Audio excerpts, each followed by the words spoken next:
Korea School of Journalism, welcome to Global Journalist. I'm David Reed.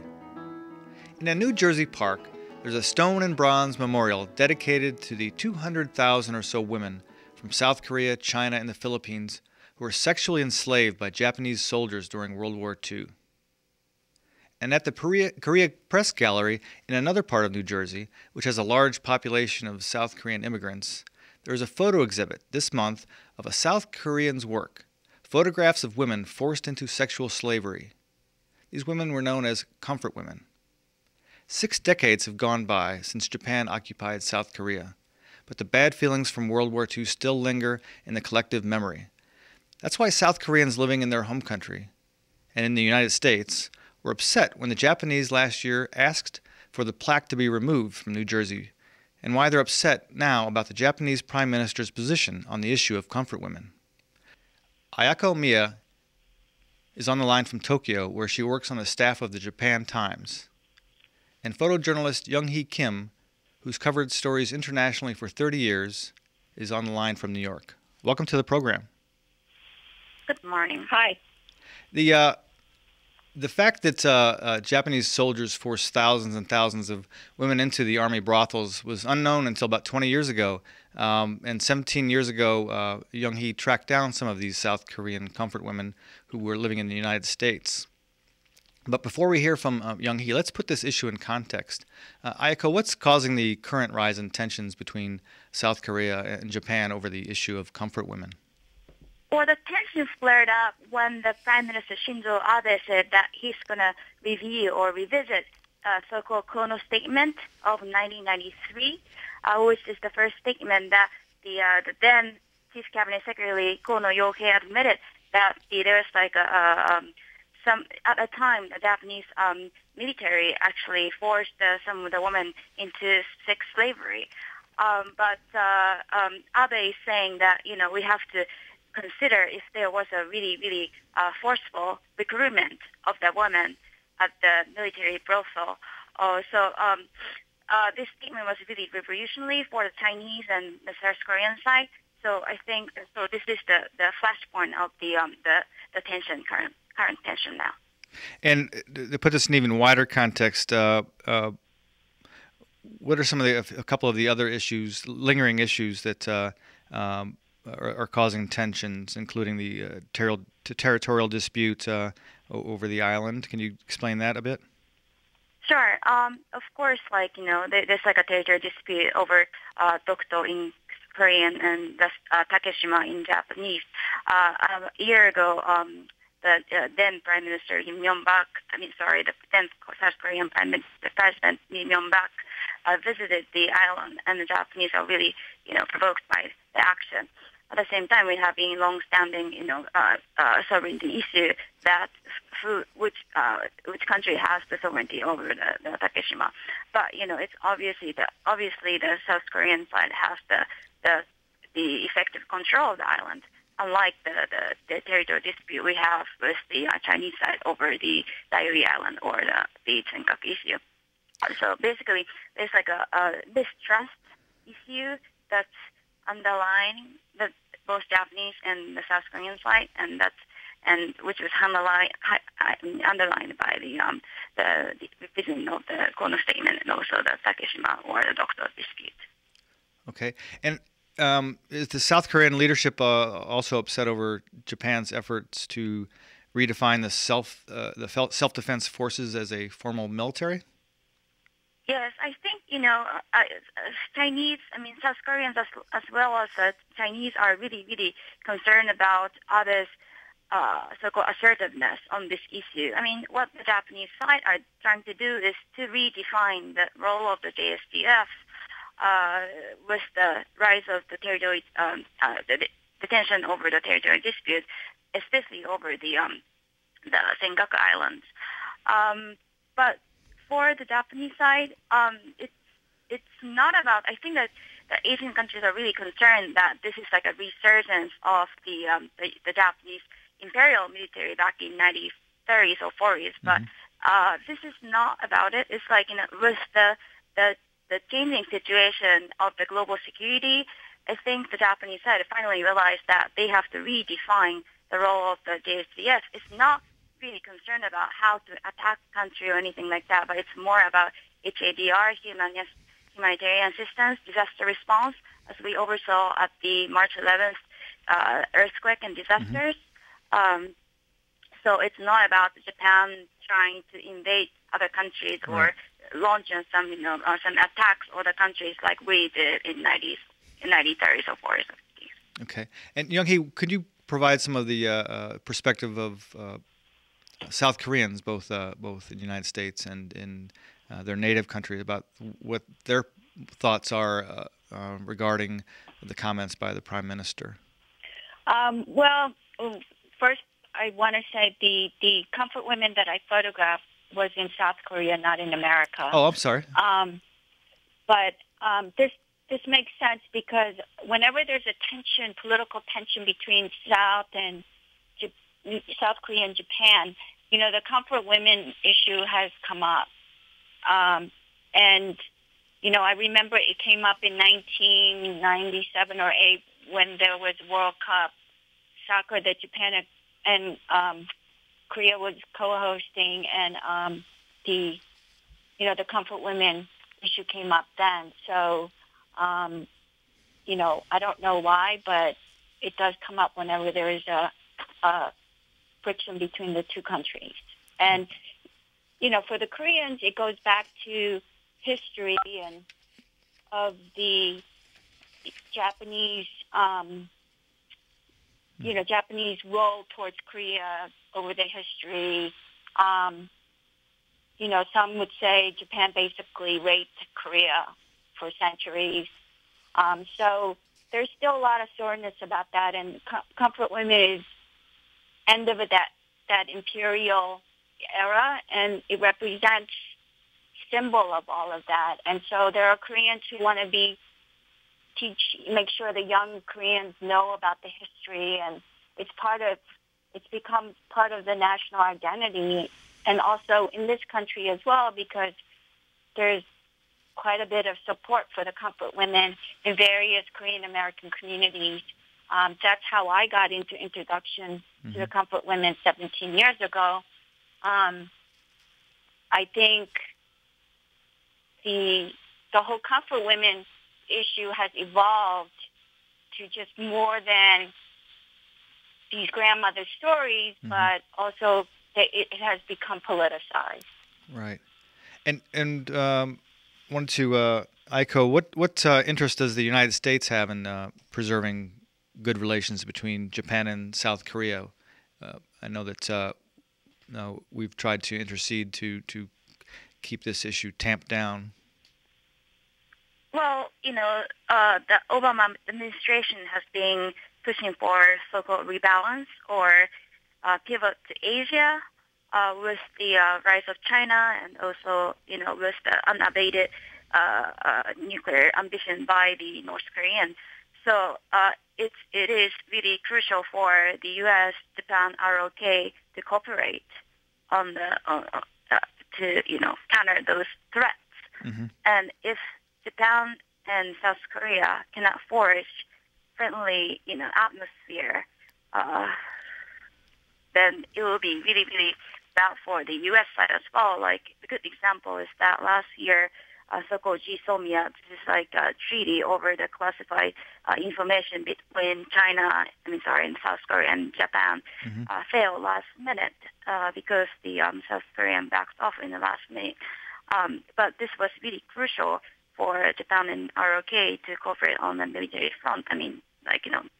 Military operation, and so those were one of the examples, and that was So that's why for the U.S. side, it's really crucial for the Japan and South Korea to have a better relationship. And when it comes to trade, Japan and South Korea are actually becoming closer, aren't they? I mean, they're becoming more intertwined economically. Yes, it's true. That's true. And we have, for Japan side, we have also the TPP, FTA, and that kind of thing. So it's friendlier relationship definitely help on both economic sides and the global security side. Right. And Yunghi, I wanted to let's anything do you have anything to add on those topics? In terms of the Korea and Japan are economically linked. As a child, I remember growing up in Korea. It was basically a third world country, and Japan was the first to develop, and then came Korea. So I think Koreans have this competition, and they try to leverage each other politically, but also they just depend on each other, and they are very linked. It's almost like they're two stepsisters. And so, yeah, they are very much linked economically. Okay, let's go back 17 years and talk about the beginning of your project. What prompted you to take on this subject? So, I heard this like in 1994 on the radio about the comfort women, and the way the story broke was they found the medical records of the comfort stations, and that's how the whole comfort women issue came about. There was a professor in Japan who found the medical records, Japanese military medical records. And then I think at first the Japanese government denied it, and I remember hearing about it, and it just it moved me. It hit a nerve. Mm-hmm. It almost made me cry. Right. And as a Korean American, I understand what happened. These families gave up their children because for economic reasons, so they can get a job far away, so they can send money home. Kind of same way that my mom left Korea in the 60s to come to U.S. for same reasons. It's for economic better opportunities for your family and family back at home. And so I wanted to do introduce who they are. I was curious about them, so I worked with the Washington, D.C. Coalition for the Comfort Women. They were a group of Korean American housewives who came together to do something, and so then they gave me an introduction into Korea, and so I spent about 3 weeks with grandmothers who lived. There were like 4 or 5 grandmothers who lived in a basement apartment in Seoul. So, and I think things have changed, but those grandmothers, I'm glad that I photographed them when I did, because they've all passed away except for one. So. Oh, okay. And how old is the one? She must be in her 90s? She's I think in her 80s. Mm-hmm. She was fairly young. She was one of the younger of the comfort women. She was in Washington, D.C. last summer. I went to see her. Right. So there's quite a bit of activity. Like you said, there's a statue erected in New Jersey. There's a statue outside of the Japanese embassy in Seoul, which I thought was pretty clever. So the Korean Americans and Koreans have, this has been going on so long. They want an apology. They've gotten verbal apology, but not an official apology. They wanted this story in the textbooks, so the Japanese textbooks, so there are certain demands that they want to meet, and nothing's happened. And so occasionally it'll flare up as two countries jockey for their interests. But, this issue's been going on for, 20 years now. Right. And could you share some of their stories once you get an idea of how this happened to them, how they were conscripted? So a lot of the typical stories. I'll tell you about one of the grandmothers, Chung Duk-young grandmother, and she was one of my favorite grandmother.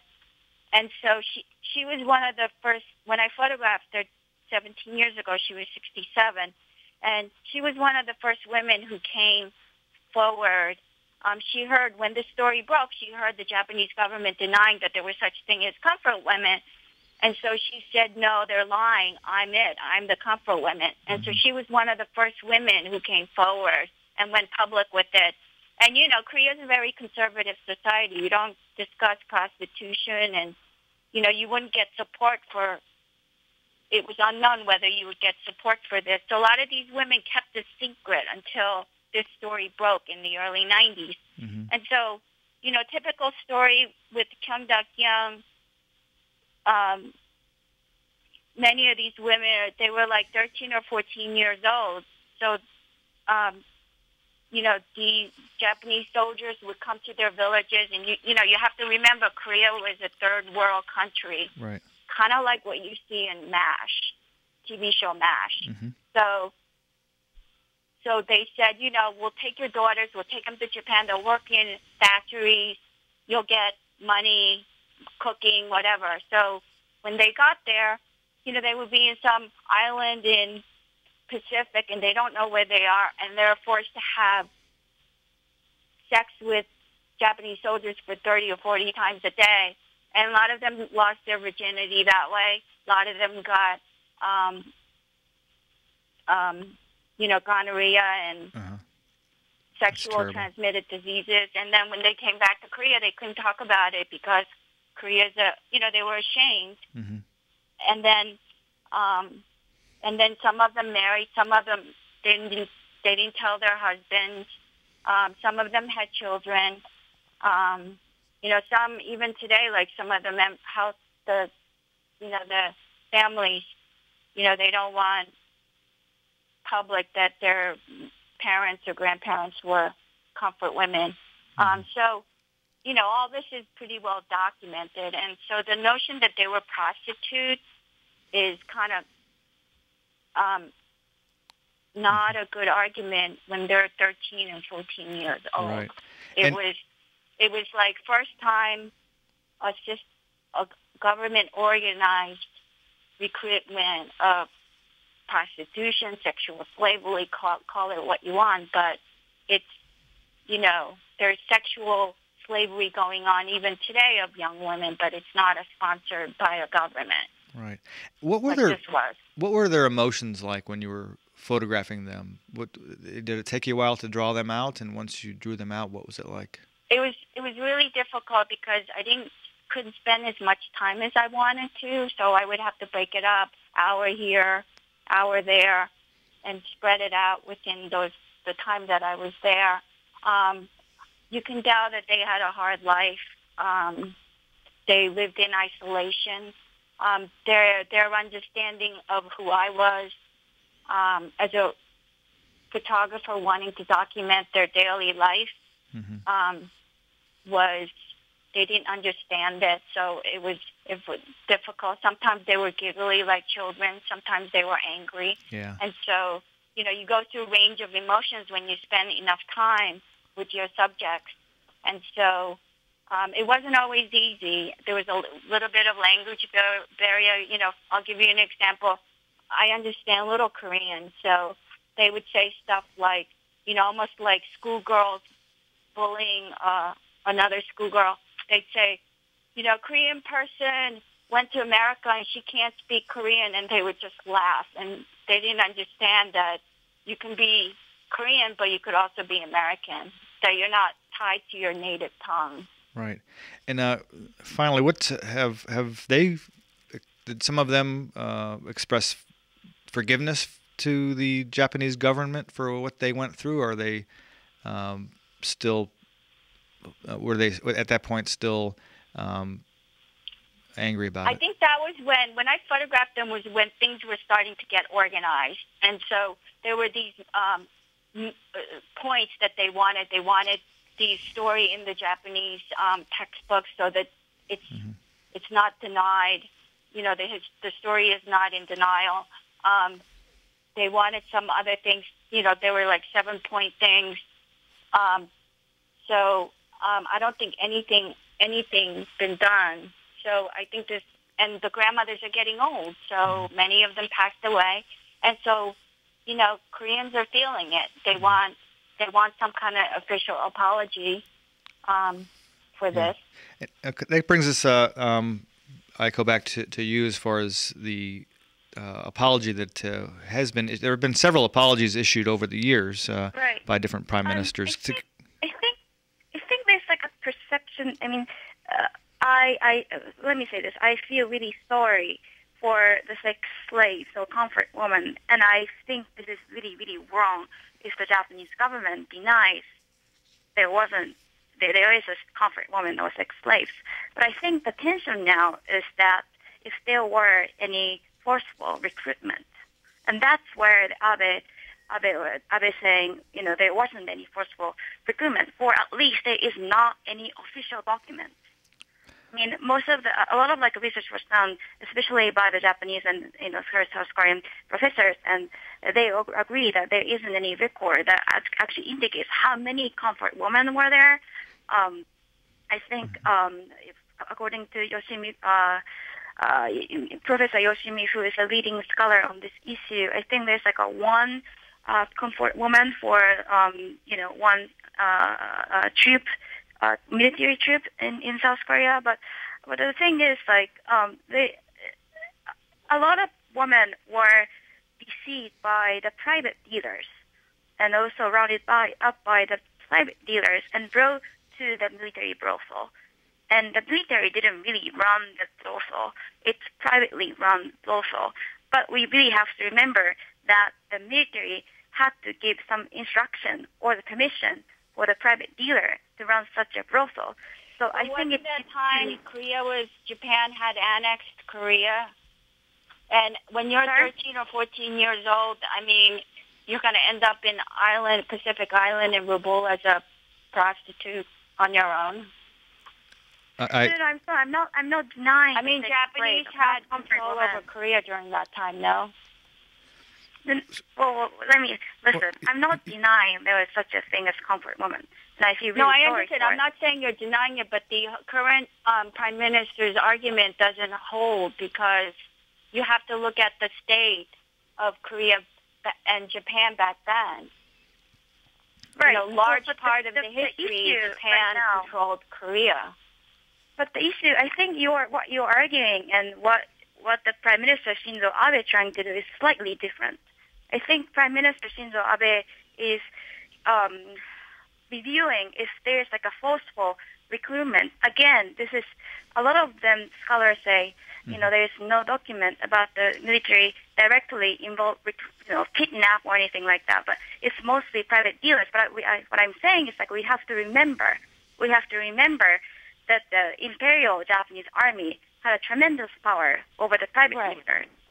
Right. So we cannot really deny that, that the military had to do something about it. But it's just that, there is no official documents. I mean, South Korean professor did a research about the, the interview, 19 former comfort women. And then, according to the document, I think half of the allegation or the interview was found baseless by the Korean side. And again, I'm not denying there wasn't such a thing as a comfort woman. I repeat, I'm really sorry for that. But the Prime Minister, Shinzo Abe is saying that there is little documented evidence that there was a forceful recruitment. But I think this is kind of it's just splitting hairs. We cannot really, I mean, it's just it's impossible for the Imperial Japanese military not to involve with this because they, exercise such a tremendous power over South Korean and Japanese as well. Right. Well, it's obviously from this exchange between you, very thoughtful and sensitive women, that this is still a difficult topic for you to deal with. In my mind, this has happened to the women that I photographed. I'm sorry. Say it again. I have no doubt from the women that I photographed that I believe their story. Right. Well, we'll have to leave it there. And I really appreciate you joining us on the show. And I think that hopefully we'll come to a better understanding between the people in the two countries. Thank you for joining us today. Thank you. Okay. Thank you. We've come to the end of this week's edition of Global Journalist. Joining us today were photojournalist Yunghi Kim and Ayako Mie from the Japan Times. You can listen to this program anytime by downloading our podcasts at globaljournalist.org, where you can also find interesting articles, photos, and interviews related to our program. Please send us questions or comments via globaljournalist at kbia.org. You can also follow us on Twitter at globaljorn. Our program is produced by the Reynolds Journalism Institute and the Missouri School of Journalism. Our program is directed by Travis McMillan, audio by Pat Akers. Raymond Tungakar is our executive producer. An Chi-do was the lead producer. Just ahead is Free Press Watch. And please join us again next week for another Global Journalist. I'm David Reed. And now Free Press Watch, a rundown of major events affecting press freedom around the world. I'm An Chi-do. The news this week comes from the New York Times Committee to Protect Journalists and Radio Free Europe. A deputy editor for an influential Chinese Communist Party journal told a South Korean paper that he was suspended after calling on China to re-evaluate its relationship with North Korea. Deng Yuwen's column in a British publication argued that China should abandon its outdated alliance with North Korea. He cited the possibility that Pyongyang could use its nuclear weapons to blackmail China. A judge in Mali granted bail to a journalist who had been detained for nearly a month after publishing a letter criticizing the war-torn nation's former military junta chief. Boukari Dao was taken into custody on March 6 and charged with incitement disobedience. His letter objected to the salary earned by the leader of a coup that ousted Mali's government last year. Dao's trial is scheduled to resume on April 16th. In Uzbekistan, the survival of independent media outlets are threatened. This time, it's not the government trying to shut them down. The foreign funding is drying up. Reporters have been fired to save money, and many outlets are now only run by one editor. The independent media outlets continue to run unofficially in the country as unregistered media. That means the government continually attempts to suppress their voice. For more information on these and other events affecting press freedom around the world, please visit our website at globaljournalist.org. Thanks for joining us. I'm An Chi-do.